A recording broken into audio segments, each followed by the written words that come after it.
নির্বাচনী ইশতেহার অনুযায়ী বর্তমান সরকারের লক্ষ্য হলো সার্বজনীন স্বাস্থ্য সুরক্ষা নিশ্চিত করা এবং প্রত্যেক নাগরিককে মর্যাদা ও সম্মানের সাথে স্বাস্থ্য সেবা প্রদান করা।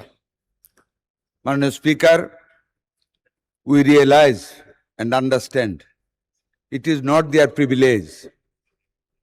It is the basic and constitutional rights of the people to have the health service from the government. সেই আলোকে মাননীয় স্পিকার, সাধারণ মানুষের স্বাস্থ্য সেবা নিশ্চিত করতে সরকার বদ্ধপরিকর। Our government, under the leadership of our great leader, the Honorable Prime Minister Janab Tariq Rahman, we are going to establish health entrepreneurship to the larger extent to provide the health service and quality health service to the total population of the country. মাননীয় speaker, এখানে উল্লেখ করতে চাই, স্বাধীনতার মহান ঘোষক শহীদ রাষ্ট্রপতি জিয়াউর রহমান ক্ষমতায় এসে সর্বপ্রথম আফটার দ্য লিবারেশন এই দেশের হতদরিদ্র মানুষের স্বাস্থ্য সেবাকে নিশ্চিত করার লক্ষ্যে বাংলাদেশের প্রত্যেকটি উপজেলায় 30 শয্যা বিশিষ্ট হাসপাতাল স্থাপন করেন। তার দীর্ঘ সময় পর কোন সরকার এই জনগণের স্বাস্থ্যের দিকে আর দৃষ্টি গোচর করেনি, দৃষ্টি দেয়নি। সে আবার বাংলাদেশ জাতীয়তাবাদী দলের গঠিত সরকার, মরহুমা বেগম খালেদা জিয়া, মাননীয় প্রধানমন্ত্রী 3 বারের, উনি ক্ষমতায় এসে সেই বাংলাদেশের প্রত্যেকটি উপজেলা হাসপাতালকে 50 শয্যা উন্নীত করেন। আরো দীর্ঘ সময় পর মাননীয় স্পিকার, আমাদের বর্তমান প্রধানমন্ত্রী জনাব তারেক রহমান এই কিছুদিন আগে বাংলাদেশের প্রত্যেকটি উপজেলা 50 শয্যা বিশিষ্ট হাসপাতালকে 101 শয্যা বিশিষ্ট হাসপাতালে রূপান্তরিত করার ঘোষণা দিয়েছেন এবং আমরা স্বাস্থ্য মন্ত্রণালয়ের পক্ষ থেকে এরই মধ্যে পিপিপি তৈরি করা সহ সমস্ত কাজ আমরা এগিয়ে নিয়ে যাচ্ছি। মাননীয় স্পিকার, আশা করি at the end of the August we will go for the tender in the paper for all the hospitals to construct again.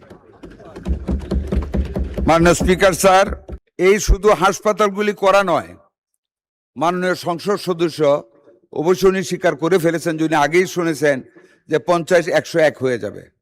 আমরা শুধু এখানে সীমিত থাকিনি মাননীয় স্পিকার, এই 101 শয্যা হাসপাতালগুলিকে মাননীয় প্রধানমন্ত্রীর নির্দেশে প্রত্যেকটা হাসপাতালে আমরা 10 শয্যা বিশিষ্ট কিডনি ডায়ালাইসিস সেন্টার বাংলাদেশের প্রত্যন্ত গ্রামাঞ্চলে ছড়িয়ে দিতে যাচ্ছি মাননীয় speaker.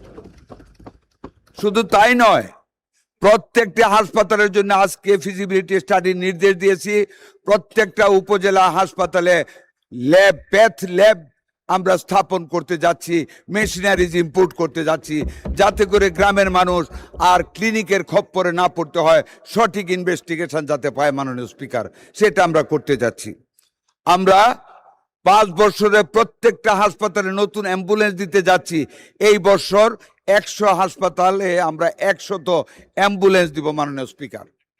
Over and above, in all the unions of the country, the community clinic, the health center, 10-bedded hospital and 20-bedded hospital, প্রত্যেকটা আমরা নতুনভাবে রিনোভেট করে শয্যা দিয়ে, ডাক্তার দিয়ে স্বাস্থ্য সেবাকে মানুষের গোড় ধরে নিয়ে যাব ইনশাল্লাহ।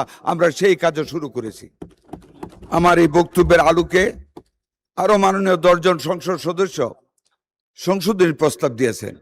মোটামুটি ভাবে একই, 50-কে 100 করা, কেউ কেউ 250-কে 500 করতে বলেছেন, 500-কে 1000 করতে বলেছেন। ইনশাল্লাহ 100 তো হয়েই যাচ্ছে, অনেক জায়গায় 500 তো হচ্ছে। আমরা ভবিষ্যতে আমাদের অর্থের সংকুলনের সাথে সঙ্গতি রেখে যদি 500 করা সম্ভব হয় আমরা সেটাও করব। আমার এই বক্তব্যের আলোকে মাননীয় সংসদ সদস্যকে I would request with humble submission to withdraw this proposal. যেহেতু উনিও জানেন আমরা 101 শয্যা করতেছি, কাজে প্রস্তাবটা প্রত্যাহার করার অনুরোধ রেখে আপনাকে ধন্যবাদ জানিয়ে আমার বক্তব্য শেষ করলাম। আসসালামু আলাইকুম ওয়া রাহমাতুল্লাহি ওয়া বারাকাতুহু।